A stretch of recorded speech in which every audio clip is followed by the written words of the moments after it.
we have something really exciting that happened last week, and it was, hold on, let's get started here. Here we go. Our next guest knows a thing or two about being fearless, and they're taking you on their road trip to talk to other strong women What? Who's on she their talking new streaming about? series, Gutsy. What? Please welcome back former Secretary of State Hillary Clinton and author and activist Chelsea Clinton.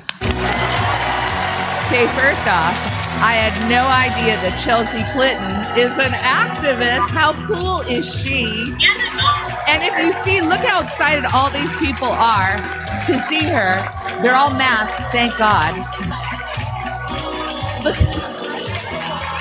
Okay, listen to this. Listen to what she has to say.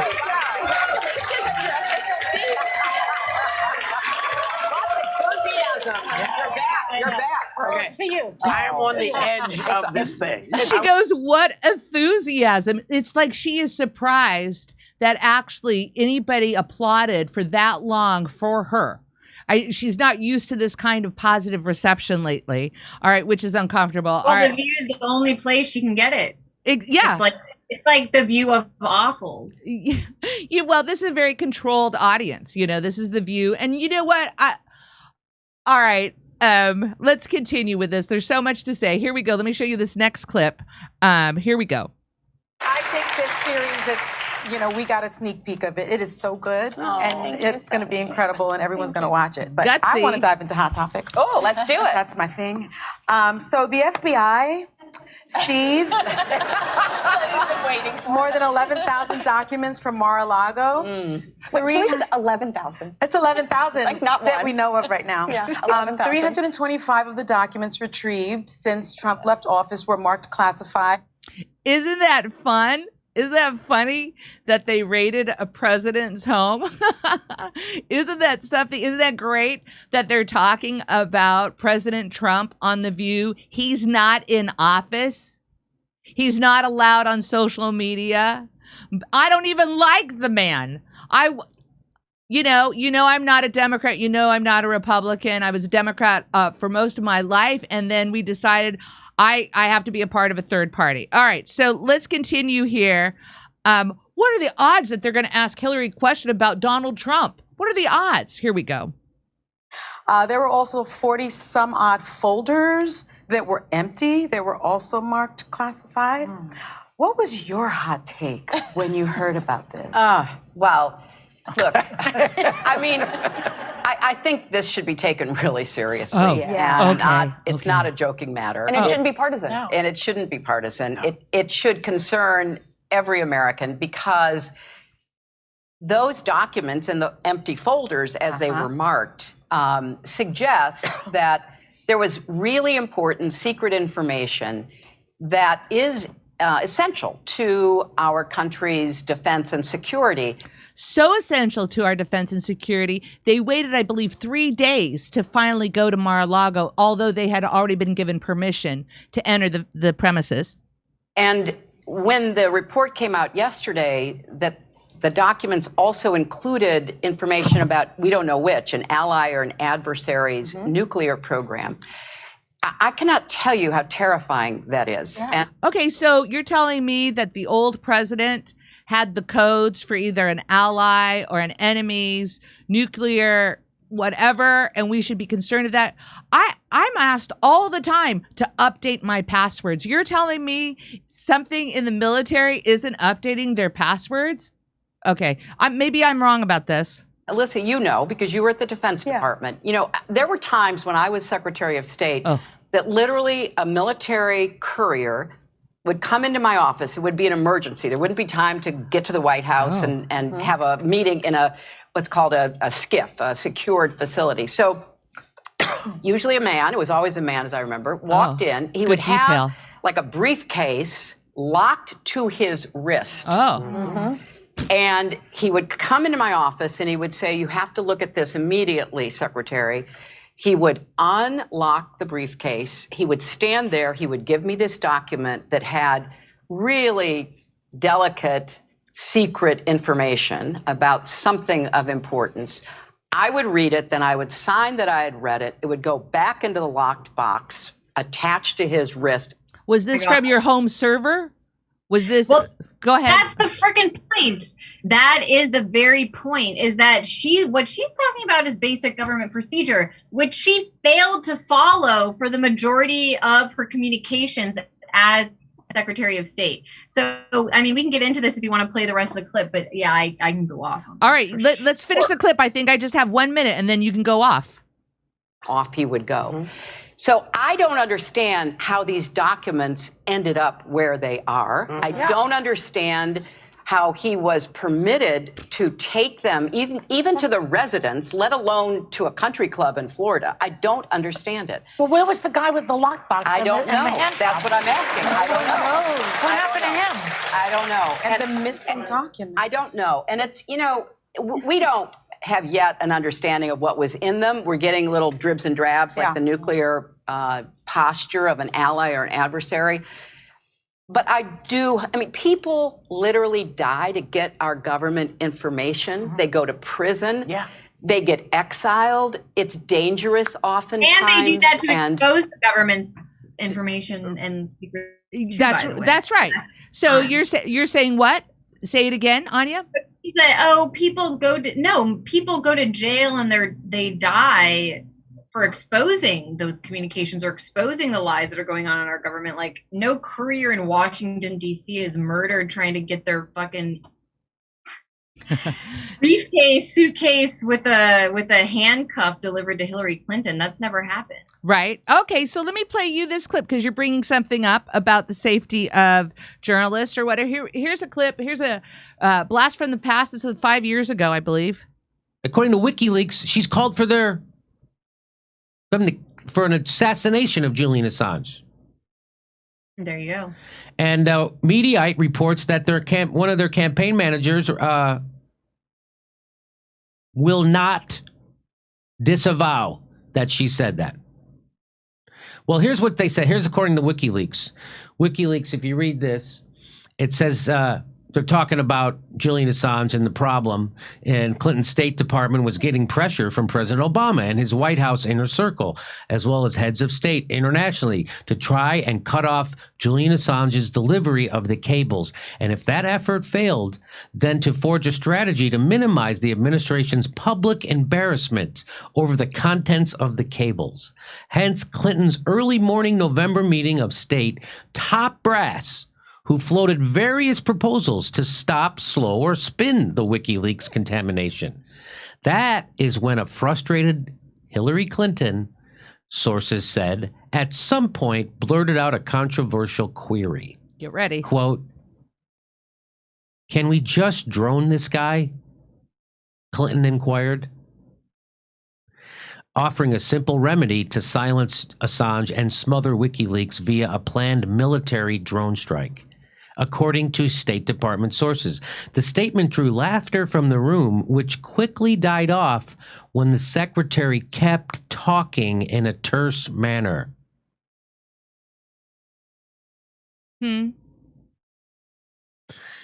Clinton said Assange, after all, was a relatively soft target. Quote, walking around freely and thumbing his nose without any fear of reprisals from the United States. Wow. Anya, so we have Hillary Clinton here on The View, and she's talking about all these possible nefarious details that are going to be revealed once they start giving us what actually happened at Mar-a-Lago. And she's acting as if, I guess as an innocent, about her own history of what she's done. What are your thoughts? So there are two questions here, I think. There's the question of what is classified material, and then what are the types of classified material that Donald Trump and Hillary Clinton are respectively accused of exposing or abusing. In Donald Trump's case, he had it at Mar-a-Lago. In Hillary Clinton's case, she had it on her private email server.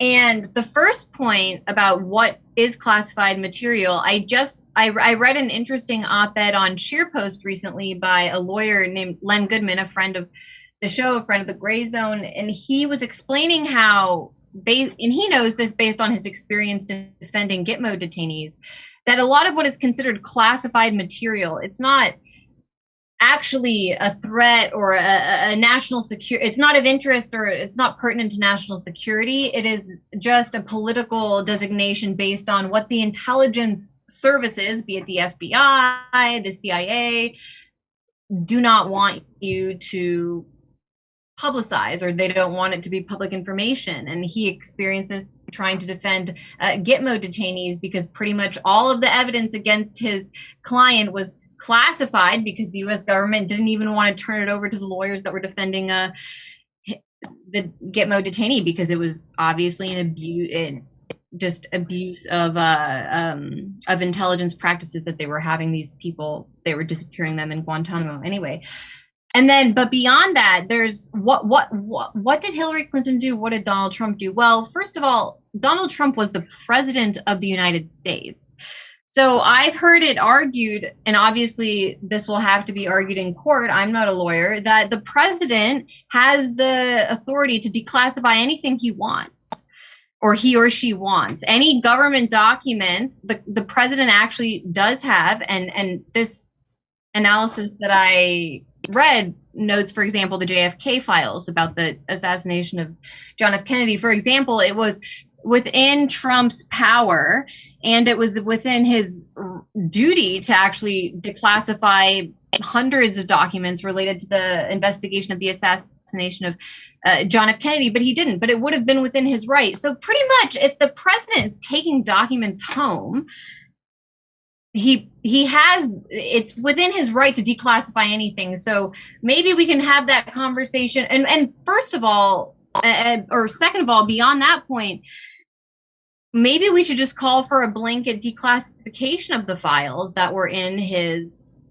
Mar-a-Lago, because if the president felt that they were not a threat to national security to the level that he should have them in his own private residence, then I think the public has the right to know what was in those documents. But by the same argument, I also think that we should have full access to Hillary Clinton's emails that were on her private server, because according to her own defense, when everybody, this is the difference. Hillary Clinton was not president. She was not taking a handful of documents home after her time as Secretary of State. She was conducting her duties in her capacity as Secretary of State of the United States on a private email server, which as a result was not subject to the same FOIA. You can't FOIA her private emails. You can't, as a government official, she would have been subject to more certain levels of scrutiny based on her communications through a government email. The fact that she had it on her private email basically meant that we don't know, while she was Secretary of State, what kind of agreements or conversations she was engaged with. And so she actually didn't have the right to do that. She didn't have the right to carry out her duties as Secretary of State on a non-public server. And so I think not only should we have access to the documents in Trump's house or in Mar-a-Lago, but if Hillary Clinton really wants to say that it was within her right and that there was nothing controversial or wrong with what she said on her private email server, then we should have access to those emails as well. They should all be declassified. They should be put into a searchable base, just like all other WikiLeaks or any other government archives. And she should have to, and it's just crazy the way that The View, it's like there's this huge cultural force. Oh, but her emails, but what about them? It should be a concern for anyone who's interested in crimes that were committed while she was Secretary of State, which there are quite a few. If you want to go from Honduras to Libya to Syria, I would love to search those emails. And if there was really nothing classified in there, Hillary Clinton, then you should put them out there for everyone to see. Yes. And I think that's very different than what happened with Trump. Yes. Very different. And nobody's going to talk about that on the View panel. Okay, I have a couple more clips. We're going to move through this quickly. So here's one more clip from The View. Here we go. I said to Chelsea during the break, She Persisted, your book series, is a huge fan favorite in our house. And as I said, my sons pick it up. as much as my daughters, and I love that. I really love that. But we're all excited for you guys because of this new series. I think it's funny that she says we're all excited for you guys for this new series. You're not really a woman unless you've been misgendered, because you're misgendered all the time. So they have this panel of all these women there. We're really excited for you guys. I wish somebody had the balls to just say on that panel, well, we're not guys. And supposedly they're supposed to be celebrating female success, but they're still referred to as guys. So anyways, I want to go on here. Not one person has the balls to point that out, but they always call women guys. That's when you know you've made it, ladies. Here we go. Oh, wait a minute. Why did that go? Hold on. I said to Chelsea during the break, she persisted. Your book series is a huge fan favorite in our house. I've never read it. As I said, my sons pick it up as much as my daughters, and I love that. Both genders like her book. We're all excited for you guys because of this new series, Gutsy, and it's premiering later this week. You talked to some amazing female role models: Goldie Hawn, Gloria Steinem, Kim Kardashian, Megan Thee Stallion. Hold on. Whoa. Kim Kardashian, come on in, Anya. Come on in. I mean, between Gloria Steinem and Kim Kardashian, you really have it all. I always think CIA soft power cultural influencer and porn star. That's what you can aspire to most as a woman. Either star in a sex tape or get some CIA money to sell a phony version of feminism. Right. Gloria Steinem went undercover at the Playboy Club, dressed up as a Playboy bunny, and she did her, investigative reporting at that time, and then, continued to do her work as a feminist. And then you have Kim Kardashian, and I don't know. I mean, it is kind of cool that you have somebody that owns her sexuality so much. I guess that's why I like Paris. I prefer Paris Hilton. Right. But I think Kim Kardashian, definitely the camera loves her and loves her naked body. So, I guess that's what every little girl can aspire to. I mean, I wonder how many little girls really know what is her legacy. What is her claim to fame? What is the other explanation that her father defended OJ? Okay, maybe that's a claim to fame. Or her stepfather / now stepmother, trans woman, was an Olympian track star. Those are her claims to fame. I don't know what she. I mean, if I could get plastic surgery and design my own clothing line, I would too.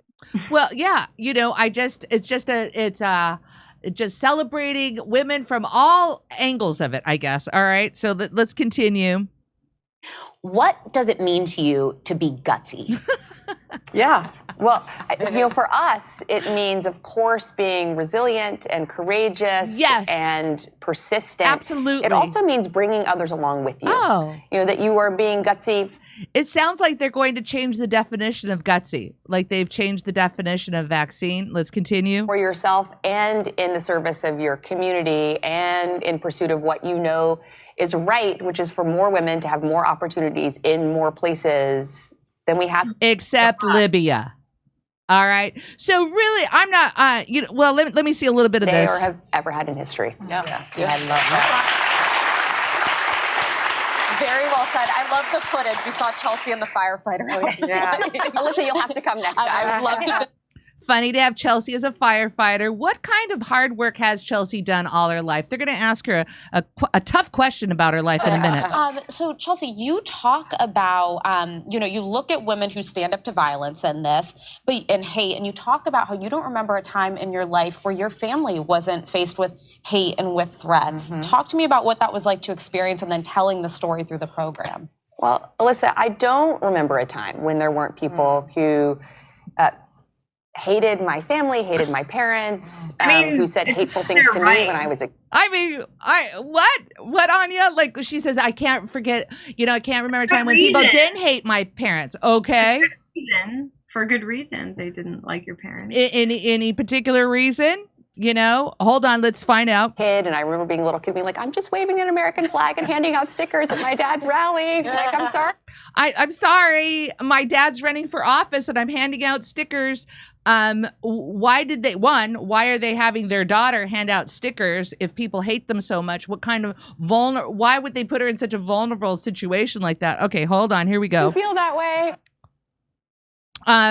So what have some of the things that her father, you know, let's see what Cory Booker has to say. You stood up and used that tough on crime, phony rhetoric. That bill was a huge mistake. There's no question that that crime bill contributed to America's mass incarceration problem.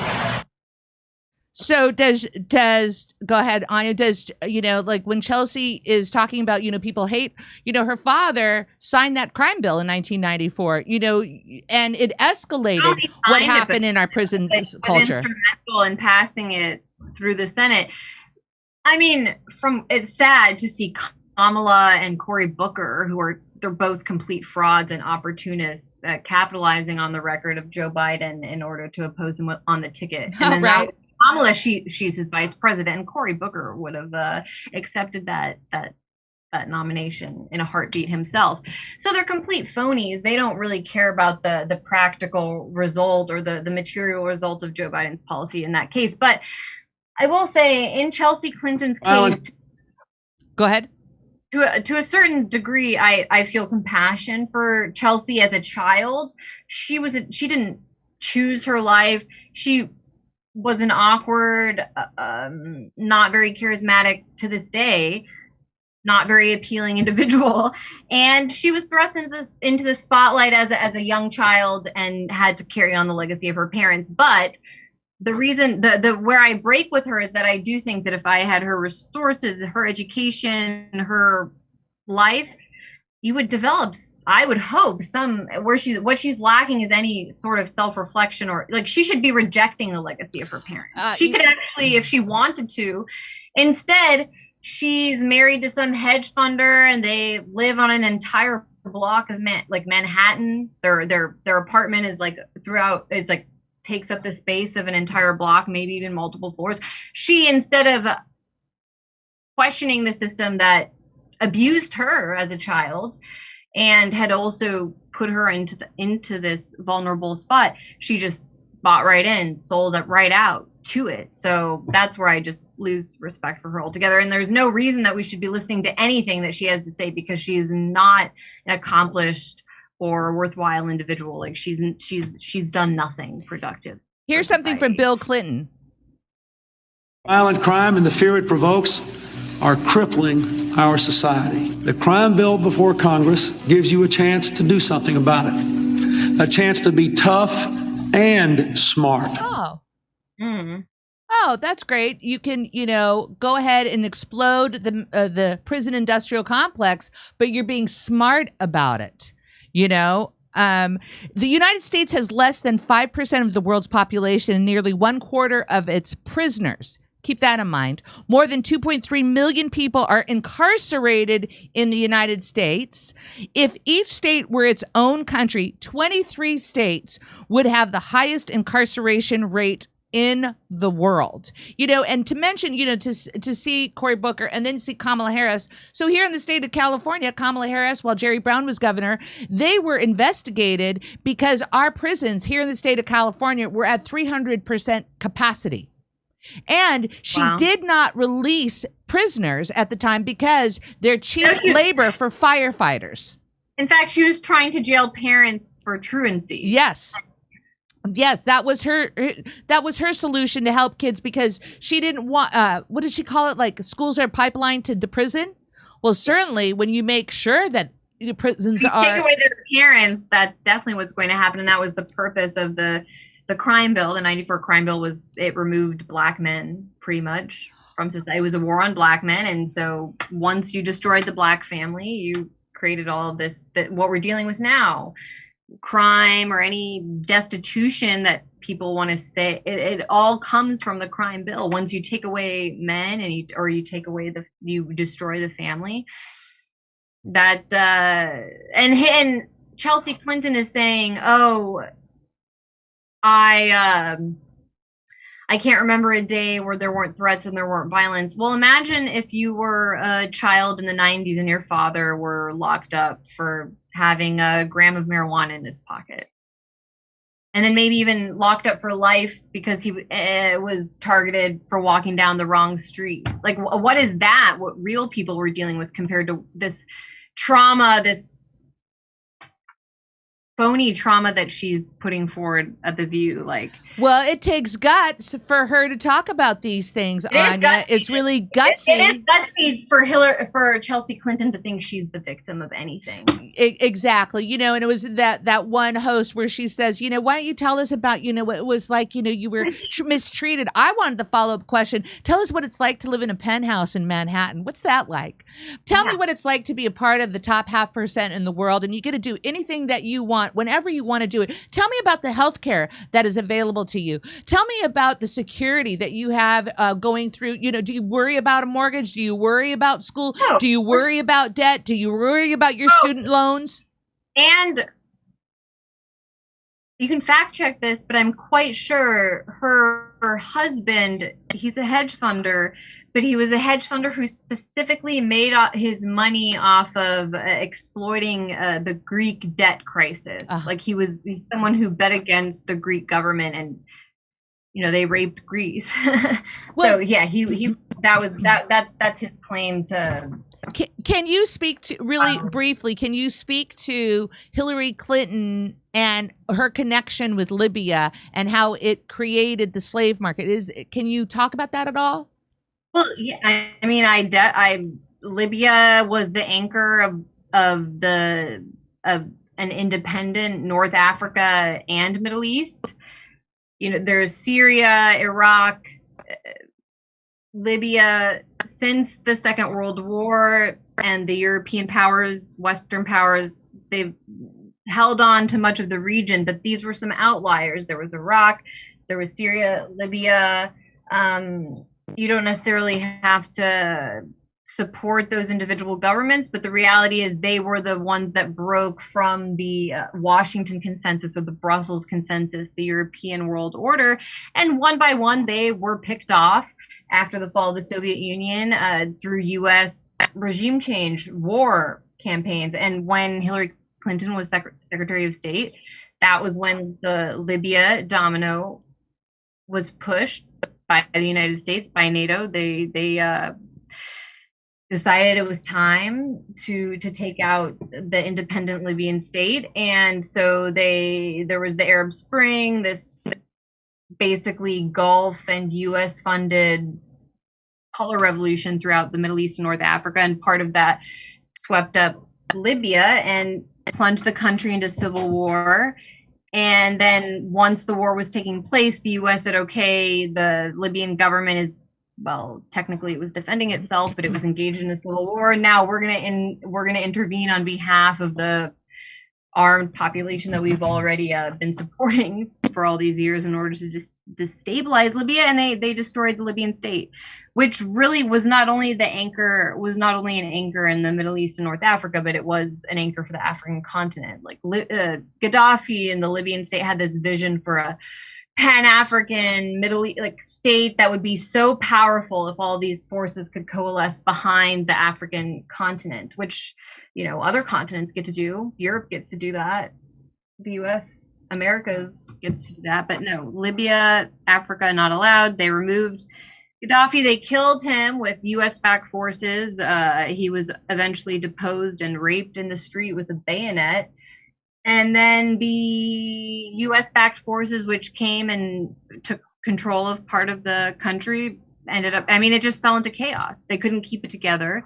And as a result, the slave trade returned to Libya. There are images you can see online readily available of Black Africans in chains in cages where they were getting sold on the market, auctioned off in Libya as a result of the collapse of that state. Like, yeah, after the Libyan state collapsed, everything in that region kind of fell apart. That you have Boko Haram kidnapping little girls. Right. And I mean, all of that is a result of the Libya conflict too, because they pretty much raided all of these weapons caches that fell. It's a long story. We can talk about it turns out it takes guts. It takes guts, Anya, to destroy a country and create a humanitarian crisis. That is gutsy. All right, ladies and gentlemen. I don't know if I have the guts to stomach that show. You know, usually I like to torture myself and watch certain things to analyze, but I don't think I have the guts. Well, you know what? It took guts for me to even examine 5 minutes of The View with you, and I really appreciate you taking time out of your day. And thank you so much, Anya. Gutsy. It's gutsy with Hillary Clinton. Are on Hulu special. Yeah, right. All right. So thank you so much, Anya. Virginia Beach, Richmond, Arlington, San Jose, Miami, West Palm Beach. Go to jimmydorecomedy.com for a link for all the tickets and become a premium member while you're there.